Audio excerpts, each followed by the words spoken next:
ठाकुर जी एक दिन खेल रहे सब सखान के संग, और खेलते खेलते इतने में श्रीदामा भागन लगो। ठाकुर जी बोले, ए श्रीदामा कहां को जा रहे है? श्रीदामा बोलो, लाला ससुराल जा रहा हूं अपनी। ठाकुर जी बोले, नंदगाम सुनो, बरसानो सुनो, वृंदावन सुनो, गोकुल सुनो, जे ससुराल कौन सा गांव है भैया? श्रीदामा हंस के बोलो, लाला ससुराल गांव को नाम ना है। तो बोले, फिर कहा है ससुराल? बोले, जब ब्याह है जाए ना तो अपनो घर तो पीहर है और पत्नी को घर जो है क्या वो ससुराल है। ठाकुर जी बोले, जे पत्नी कौन होवे? बोले, लाला जैसे नंद बाबा की तेरी मैया यशोदा पत्नी है, ऐसे ही मेरा ब्याह है रो, मैं हूं पत्नी लेवे जा रहा हूं, तो पत्नी के घर को ससुराल के में। ठाकुर जी गए श्रीदामा के पास, ओए श्रीदामा मेरो ससुराल कौन सा है? मेरे ससुराल को नाम बता। श्रीदाम बोलो, मुंह का पता तेरा ससुराल कौन सा? तेरी बहू जहां की होगी वही तेरा ससुराल। बोले, मेरी बहू कहां है? श्रीदामा बोलो, लाला मुझसे मत पूछे, मैया तो जाके पूछ। ठाकुर जी तो आज पहुंच गए सुबेरे ही, और यशोदा मैया से जाकर के रोने लगे। मैया बोली, काय गुरो रहा लाला? बोले, मैया तेने मुझसे इतनी बड़ी बात छिपाई। मैया बोली, कहा छुपा दियो मैंने? बोले, तेने मेरी ससुराल को नाम ना बतायो आज तक। मैं 3.5 बरस को बूढ़ा है गो, अभी तक मुंह मेरी ससुराल ना पतो, और वो श्रीदामा अपनी ससुराल गए बहू लेवे। यशोदा मैया बोली, लाला तेरी संगत सुधारनी पड़ेगी, सबरे सखा तो दिन ब दिन बिगाड़ते जा रहे हैं। लाला तूने एक बड़ो है जा, तेरी ससुराल है जाएगी। ठाकुर जी बोले, बड़े कैसे हूं मैं?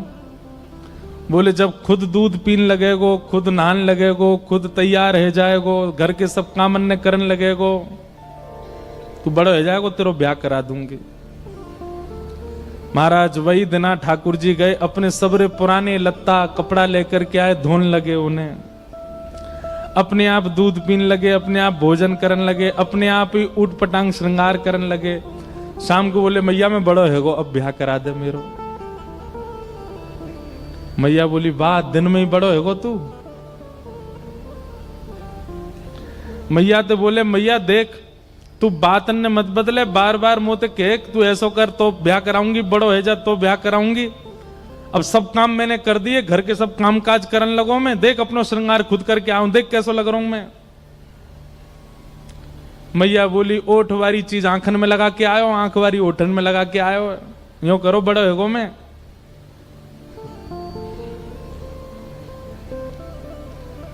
ठाकुर जी बोले, मैया मेरा ब्याह करा दे, नहीं तो श्रीदामा बहू लेके आ रहा हूं, बाकी बहू ले आऊंगा मैं, वही की बहू को ले आऊंगा, वही की ससुराल को अपना बना लूंगा। तभी एक सखा दौड़ो दौड़ो आयो, बोले, ए लाला देख श्रीदामा बहू लेके आ गो।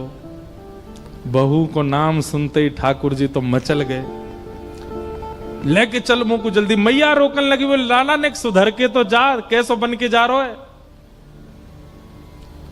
ठाकुर जी तो दौड़े दौड़े गए, बोले, कहां ते आ रहे हो? बोले, वहां ते आ रही है, पालकी में बैठ के बाकी बहू आ रही है। ठाकुर जी पहुंच गए, बीच रास्ता में रोक ले, सबको कथा पता है। माधवी की मां ने पहले ही मना करके भेजा था कि बोले, तेरे सखा, तेरे पति जो श्रीदामा, उनके जो सखा कृष्ण है, उनको मुख मत दिखाइयो। ठाकुर जी पालकी में घुस गए, हाथ पांव जोड़ के कहने लगे, भाभी जी एक बार ने अपना मुख दिखाए दो, लेकिन माधवी ने नहीं दिखाया। अब देखो, भक्त नहीं चाह रहा है कि ठाकुर जी को मैं मुख दिखाऊं, पर ठाकुर जी तो देख रहे हैं ना।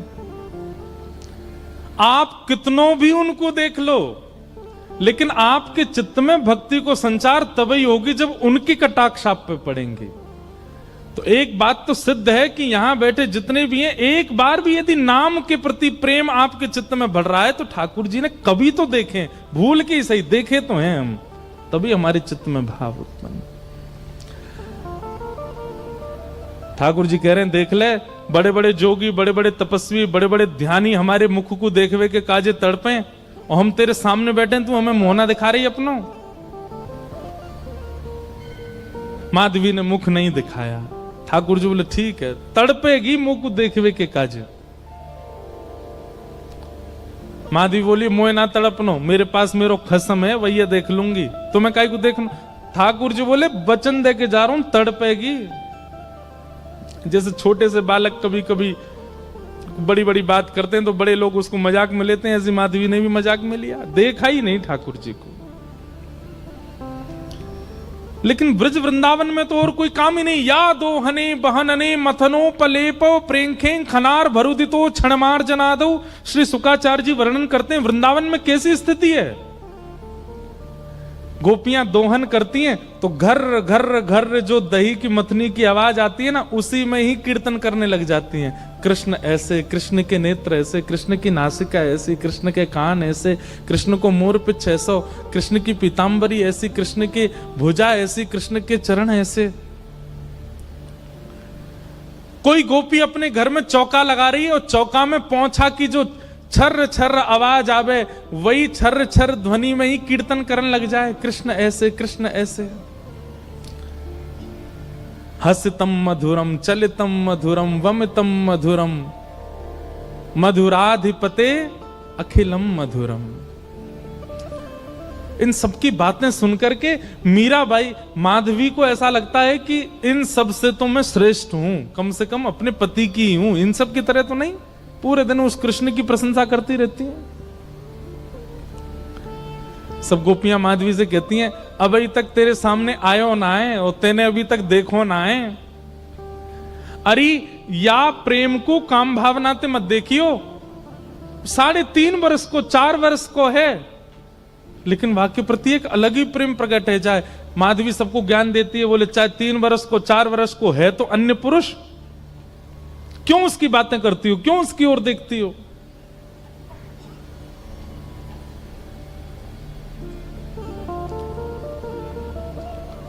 लेकिन 24 घंटे गोपियों के बीच में रहती माधवी को और कोई चर्चा ही नहीं सुनाई देती।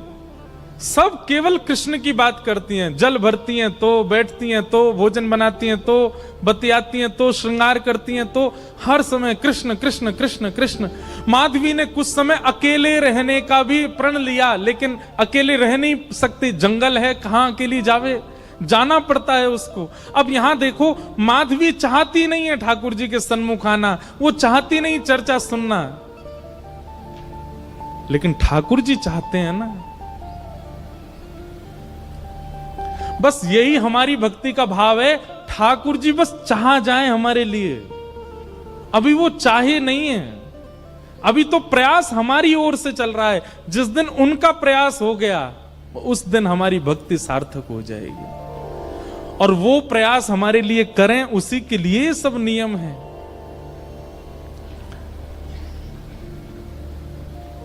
अब तो माधवी 24 घंटा ठाकुर जी का नाम सुनती है। एक दिन रात में सोई तो अब कानों में कृष्ण कृष्ण कृष्ण कृष्ण गूंज रहा है, तो कान बंद करती, पता नहीं पूरे दिन इतना नाम सुनती हूं कि अब तो कानों में भी यही गूंजता है। कान बंद करके सोती है तो स्वप्न में कृष्ण ऐसे हैं। अब कृष्ण देखे नहीं है, लेकिन उसको श्याम वर्ण, पीली पीतांबरी, वंशी, मोर पिछ सब अनुभव होता है। उठ के बैठ जाती है, नेत्रों को मीटती है, क्या करूं मैं, नहीं चाहती है स्वप्न मुझे आवे। श्याम दृगन की चोट बुरी रे, श्याम दृगन की चोट। ठाकुर जी देख लेंगे तो ऐसे है जाओ। अब धीरे धीरे माधवी की स्थिति ऐसी होने लगी कि अब वो ना चाह करके भी कृष्णमयी ही हो गई है। रात्रि में सोती, अचानक उठ बैठती है, ऐसा लगता है मानो जैसे उसका हाथ पकड़ लिया हो। रात्रि में सोती, अचानक से मोगरा की सुगंधी आने लगती है, गुलाब की सुगंधी आने लगती है, उठ के बैठ के डर जाती है, कौन आ गया। अब तो स्थिति ऐसी हो गई कि आधी रात और माधवी को ऐसा लगता है कि भोर हो गई, और तुरंत उठ करके जल्दी जल्दी वस्त्र धारण करती है, मटका उठाती है और दौड़ करके जाती है। अरे विलंब है गयो, इतनी देर है गई, मैं अभी तक उठी नहीं, जबकि है आधी रात। दिन रात सब परिवर्तित हो गया।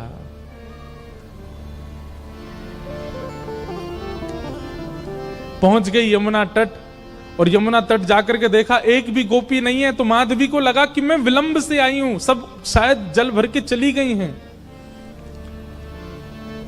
जल भर के रोज जाती है माधवी, लेकिन आज पता नहीं उस पात्र में इतना भार कहां से आ गया कि स्वयं ही नहीं उठा पा रही है। इधर उधर देखने लगी, याचना करने लगी, कोई तो आवे, कोई तो उठा दे।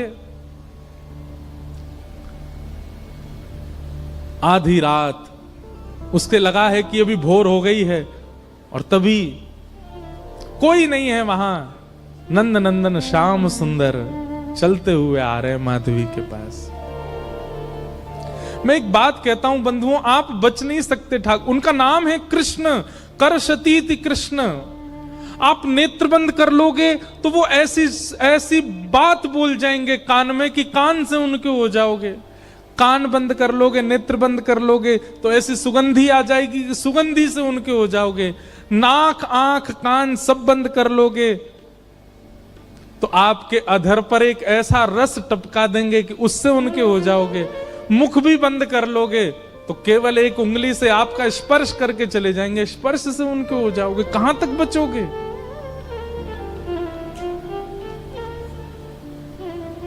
माधवी की मति घूम गई है। आधी रात ही आ गई और तभी ठाकुर जी वहां पहुंच गए। पहले तो चाल देखी तो चाल पर मोहित हुई, फिर जब वक्ष देखा तो वक्ष पर, जब हाथ देखे तो हाथ की चलन पर मोहित हो गई, और मुख देखा तो भूल गई सुध बुध।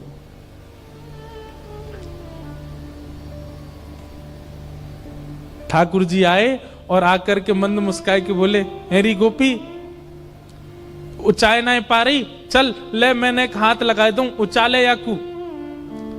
और एक तरफ से माधवी ने मटकी पकड़ी और दूसरी तरफ से ठाकुर जी आकर के नन्हे से गोपाल जी ने जैसे ही हाथ लगाया मटकी उठने लगी। लेकिन मटकी पर नेक सहारा देते माधवी रख लेती, ऐसा नहीं। ठाकुर जी मटकी उछा के, जैसे जैसे मटकी उछ रही है वैसे वैसे ठाकुर जी लंबे होते जा रहे हैं और बिल्कुल माधवी के नेत्रन के सामने आकर के खड़े है गए।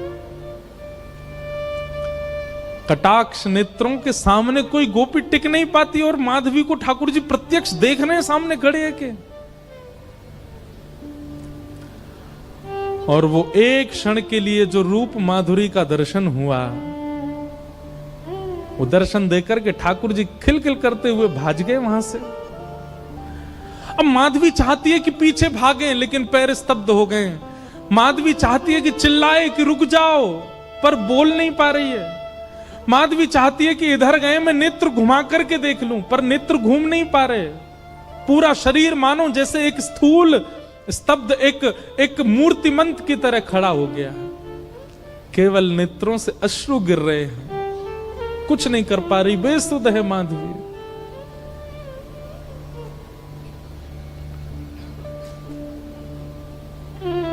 वहीं खड़ी रही तब तक जब तक भोर में गोपियां जल भरने नहीं आ गईं। अश्रु जलों से जल पूरा वस्त्र भीग चुके हैं माधवी के। और तभी सब गोपियां आई, आकर के देख, अरे ये माधवी ये पहले ही आ गई जल भरवे। सब ने जाकर के हिलाया, स्पर्श के बाद भी माधवी हिल नहीं पा रही है। बस नेत्र लाल पड़े हैं, अपलक नेत्र हैं और नेत्रों से केवल अश्रु गिर रहे हैं। बोलना चाहती है, कहना चाहती है, चिल्लाना चाहती है, किसी को पकड़ना चाहती है, पर कुछ नहीं कर पा रही है। ये है ठाकुर जी की दृष्टि यदि पड़ गई तो ऐसी स्थिति हो जाएगी।